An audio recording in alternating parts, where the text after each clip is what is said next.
Hi everyone, Fresh Than a Cut Tano here, the internet's busiest music nerd, and it's time for a review of this new Boy Genius album, The Record. Finally, we have the debut full-length LP of the indie singer-songwriter super trio consisting of Phoebe Bridgers, Julien Baker, and Lucy Dacus. That would be BOYGENIUS, who amidst growing careers decided to form like Voltron in 2018 and release a very critically acclaimed EP. And since the release of this record, all their profiles have respectively grown, becoming some of the most significant voices on the underground songwriter circuit, with Phoebe even making some mainstream moves with some recent media appearances. She was also on the new SZA record. For a moment in all the mayhem of new fans, opportunities, and albums, it seemed like the BOYGENIUS trio had been kind of shelved, which honestly would be understandable, but the girls actually came through with a record ingeniously titled The Record, which almost has a "this is what you wanted, wasn't it?" tone to it. But listening to it, this album doesn't sound like it's coming from a place of bitterness or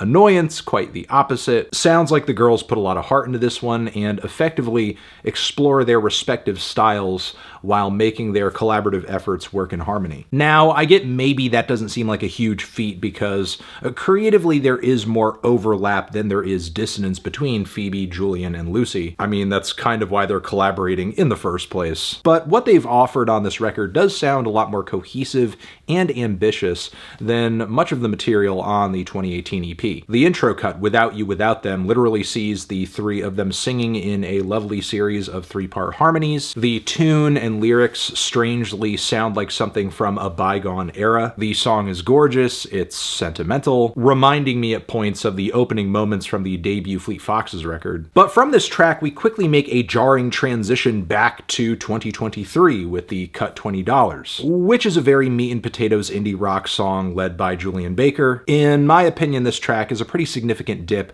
off the bat, mostly because the drums and electric guitars sound so overblown and basic in terms of their performance and writing. The track doesn't really bring the nuance that fans respectively expect from each of these artists' solo works, though I suppose the enraged finish is pretty cool. The track Anti-Curse later on the LP has a similar mix of middling lows and blaring highs as well. And there's actually a handful of more rockin' cuts on the project, and thankfully the other ones are slightly better. There's the shimmering indie folk rock ballad Not Strong Enough, which has some of the strongest lyrics on the entire LP, which read like a depressive spiral or a fever dream. The building always an angel, never a god refrain toward the end of the track is a highlight too. But I don't know, the production, the instrumentation on this track just feels so beneath BOYGENIUS, just very non-specific. It's like they couldn't agree on something unique, so they settled on an instrumental that feels like the soundtrack to a heart medication commercial, and I feel the same with the song True Blue to a degree as well. Then there's Satanist, which I think is my favorite heavy hitter of the bunch here. The track is led by these sassy post-grunge riffs, something that sounds lifted out of an Avril Lavigne or like a Lit song. I'm really just waiting for a pop-punk TikToker to rush in and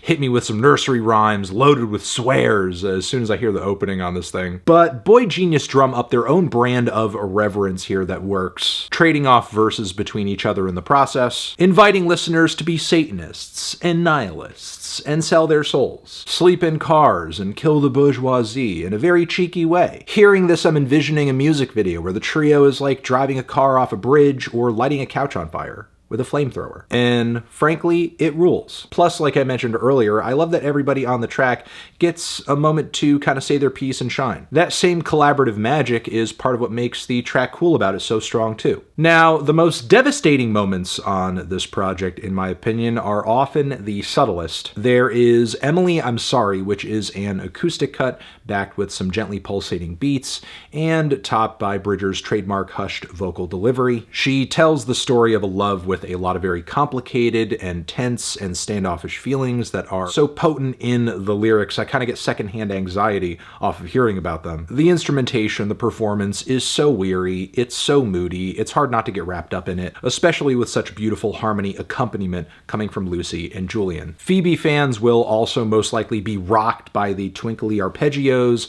lullaby vibes, and deeply depressive feelings of Revolution Zero. Not surprised to see some of the lyrics on this track track, going on about Phoebe's love of Elliott Smith, the inspiration she's taken from him and his music. There's also a lush and ornate finish at the end of this track that makes for one of the prettiest moments on the album. Then there's We're in Love, which is a big Dacus moment on the record that cuts deep right from the start with lines like, "You could absolutely break my heart, that's how I know that we're in love." Then we move to a cinematic midpoint where she describes going to karaoke. There's some swelling strings in the mix too. As Lucy goes on, I'm just hanging on every word, which is a testament to her talent as a songwriter. Not only that, but we have what is easily the most lyrically dense and focused cut on the entire record, just being reigned by her. The closing cut on this thing is a strong finisher and really one for the fans, given that in a way it is a melodic and a narrative callback to the song Me and My Dog from the 2018 EP. The pianos, the strings, the vocals are all lovely, but it's really the lyrical revelations on this track that I think hit the hardest, which at least personally I read very much being about being ready to be happy and just let go of the toxic desires and tragic events of the past, which for a record like this, I think is a great note to end on. I'll say what I wanted out of this record. For the most part, I got. Some moments in the track list felt like less of a communal moment than others, and some of the production kind of sounds like the trio's merely just singing over something that comes across like an agreeable lowest common denominator, as opposed to an instrumental palette that would actually stand out in the wider field of indie rock and indie folk. That being said, it is pretty hard, generally, I would say, to work as a cohesive unit with three distinct songwriting voices, but on the record, the trio proves that's more than possible. I'm feeling a strong 7 on this thing. Transition, have you given this album a listen? Did you love it? Did you hate it? What would you rate it? You're the best, you're the best. What should I review next? Hit the like if you like. Please subscribe and please don't cry. Hit the bell as well. Over here next to my head, it's another video you can check out. Hit that up or the link to subscribe to the channel. Anthony Fantano, Boy Genius, forever.